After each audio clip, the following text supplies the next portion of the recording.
Raj TV viewers எல்லாருக்கும் வணக்கம் and welcome to our show சரித்திர நாயகன் சிவாஜி கணேசன்.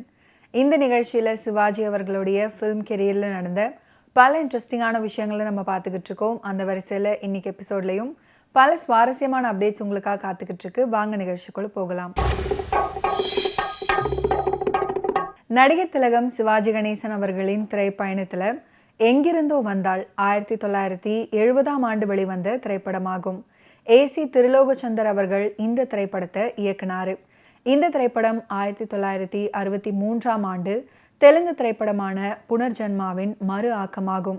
பாரியா பந்துலு படத்தை தொடர்ந்து குலகோத்ராலு வெளியான நிலையில் பிரசாத் ஆர்ட் பிக்சர்ஸ் பதாகையின் கீழ் கிருஷ்ணகுமாரி மற்றும் இயக்குனர் பிரத்யேகாத்மா ஆகிய 2 பேருக்கும் புனர்ஜன்மா ஒரு ஹேட்ரிக் படமாக அமைஞ்சது. ஆகஸ்ட் 29, 1963 அன்று வெளியான புனர்ஜன்மா ஒரு புதுமையான கதைக்கரு மற்றும் சிறப்பான நடிப்பு இருந்த போதிலும் ஒரு சராசரி வசூலையே பெற்றது. 7 ஆண்டுகளுக்கு அப்புறம் எல்வி பிரசாத், சஞ்சீவ் குமார், மும்தாஜ் மற்றும் சத்ருகாந்த் சின்ஹா நடிப்பில் பதர் கே ஹோந்த் என்ற ஹிந்தி படத்தை கிலோனா என்ற தலைப்பில் உருவாக்கினாங்க.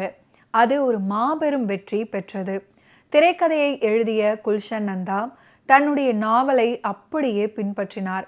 ஆனால் புனர்ஜன்மா படத்திலிருந்து ஒரு குறிப்பை பெற்று ஒரு மகிழ்ச்சியான முடிவை கொடுப்பதற்காக படத்தின் முடிவை மாற்றினார்.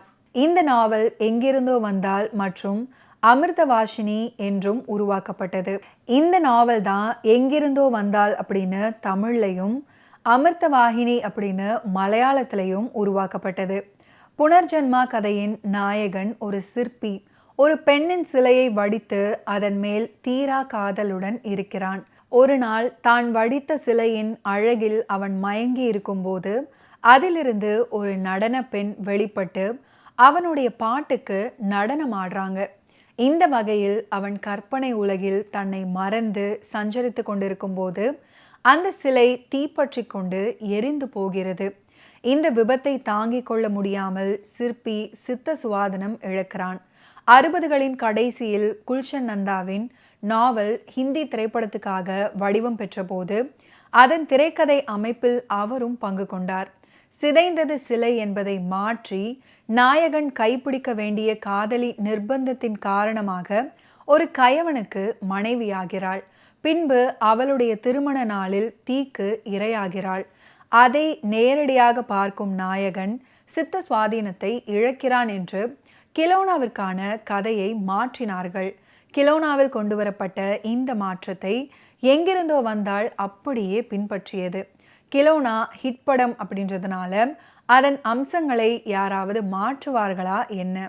நட்சத்திரங்களுக்கு கொடுத்து முடிப்பதை கொடுத்து தீர்த்த பின் சுலபமாகவும் படம் தயாராக வேண்டும் என்பதல்லவோ அவர் கடைபிடித்த வெற்றி வாசகம்.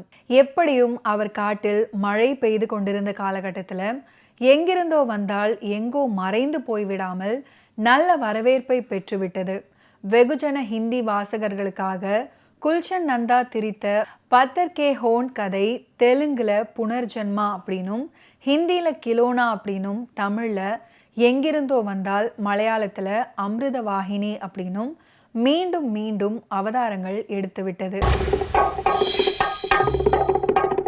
நான் உன்னை அழைக்கவில்லை என்று சுசீலா அவர்களின் குரல்ல ஒரு பாடல் காட்சி உள்ளது. சிவாஜி அவர்கள் உலகத்தில் உள்ள அத்தனை எக்ஸ்பிரஷன்களையும் ஒன்றாக பிழிந்து தள்ளுவார். ஆனால் ஜெயலலிதா அவர்கள் ஒரு சின்ன பார்வையில ரசிகர்களை கவர்ந்து விடுவாங்க. பின் நாட்களில் சுமதி என் சுந்தரி படத்திலையும் அப்படிதான் நடிகை வேடம், ஆனால் மிக சப்டிலாக நடிச்சிருப்பாங்க. பொட்டு வைத்த முகமோ பாடல்ல தோன்றி நடித்த ஜெயலலிதா அவர்கள் மீது காதல் கொள்ளாதவர்கள் யாருமே கிடையாது அந்த காலத்திலையும். கமல், ரஜினி, மோகன், விஜயகாந்த் தொடங்கி பலரின் திரைப்படங்கள் ஒன்றுக்கு மேற்பட்டு 2 படங்களாக ஒரே நாளில் வெளியாகி இருக்கின்றன. ஆனால் அதிக அளவில் அடுத்தடுத்த வருடங்களில் ஒரே நாளில் ரிலீஸ் ஆனது சிவாஜி படங்கள் மட்டும்தான். தமிழ் சினிமாவில் இப்போதெல்லாம் 2 தமிழ் படங்கள் ஒரே நாளில் வெளியாகும் நிலை வந்தால் தயாரிப்பாளர்கள் சங்கம் பேச்சுவார்த்தை நடத்தி இந்த போட்டியை தவிர்த்தது. ஒரு ஆண்டுக்கு 200 படங்களுக்கு மேல் வருகிற இந்த காலகட்டத்தில் தோல்வி பயத்தால் இப்படி செய்ய வேண்டிய நிலை வந்துவிட்டது. அப்படி ஒரு சம்பவத்தின் போது சிவாஜி அவர்களுக்கும் அவரை வைத்து பல நல்ல படங்களை எடுத்த B.R. பந்துலுவுக்கும் இடைவெளி வந்ததே இத்தகைய ஒரு திருப்பத்தால் தான் என்பது நமக்கு நினைவுக்கு வரும்.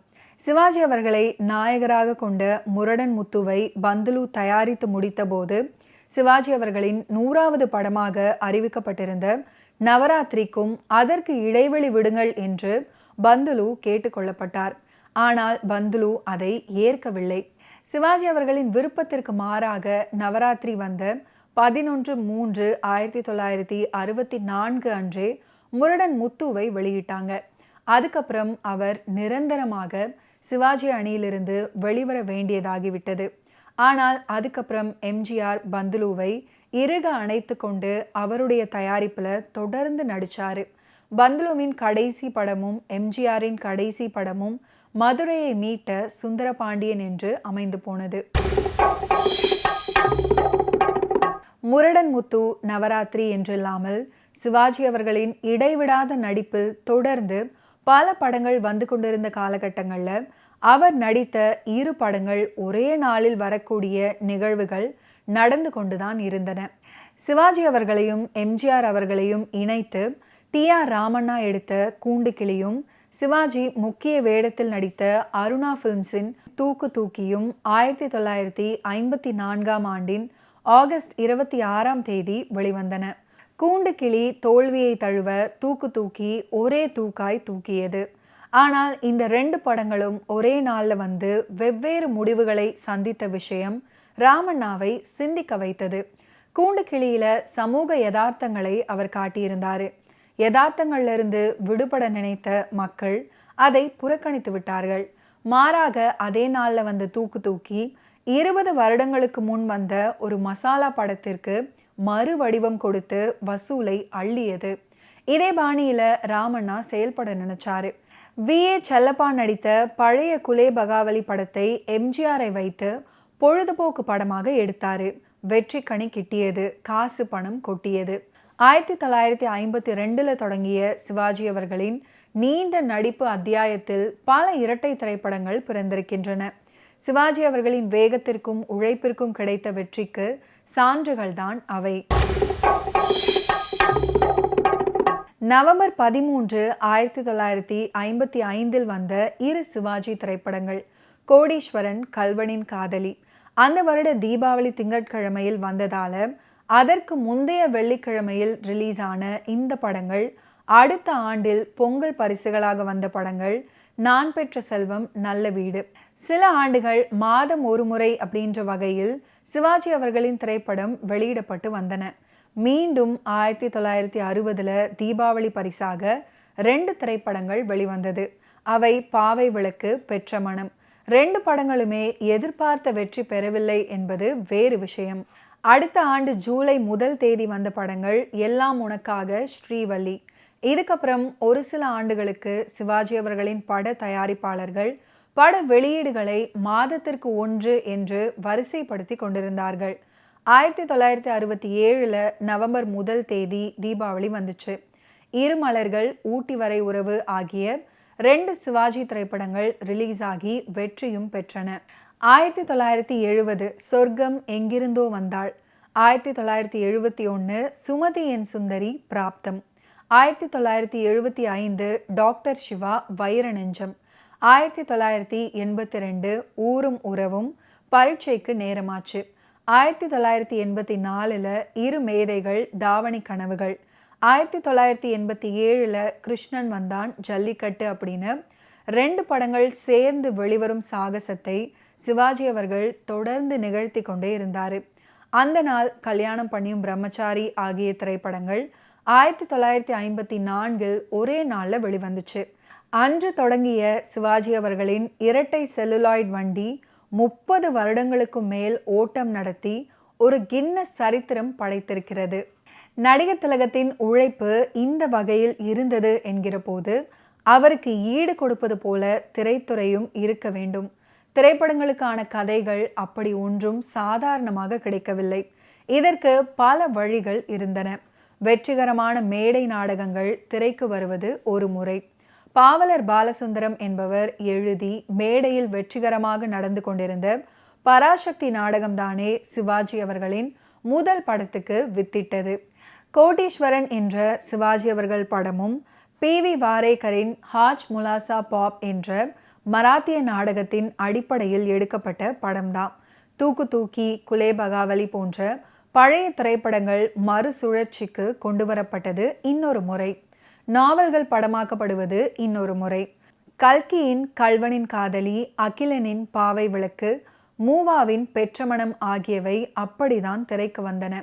நாவல்கள் வெற்றிகரமாக திரை வடிவம் பெற வேண்டும் என்றால் அதற்கு பிரத்யேகமான அணுகுமுறை தேவை என்பதை தோல்வியுற்ற இந்த படங்கள் உணர்த்தின. பாவை விளக்கை படமாக்குவதில் கோட்டை விட்ட A.P. நாகராஜன் கொத்தமங்கலம் சுப்புவின் தொடர் நாவலான தில்லானா மோகனாம்பாளை திரையில் படைத்த போது ராஜபாட்டையில் நடந்து வெற்றி வாகை சூடினார். ஓகே வியூவர்ஸ், இன்னைக்கு நிகழ்ச்சியில் நடிகர் திலகம் சிவாஜி கணேசன் அவர்களுடைய ஃபிலிம் கெரியரில் நடந்த பல இன்ட்ரெஸ்டிங்கான விஷயங்களை நீங்கள் பார்த்து தெரிஞ்சிருப்பீங்க. மீண்டும் அடுத்தடுத்த எபிசோட்ஸில் சந்திப்போம். நன்றி, வணக்கம்.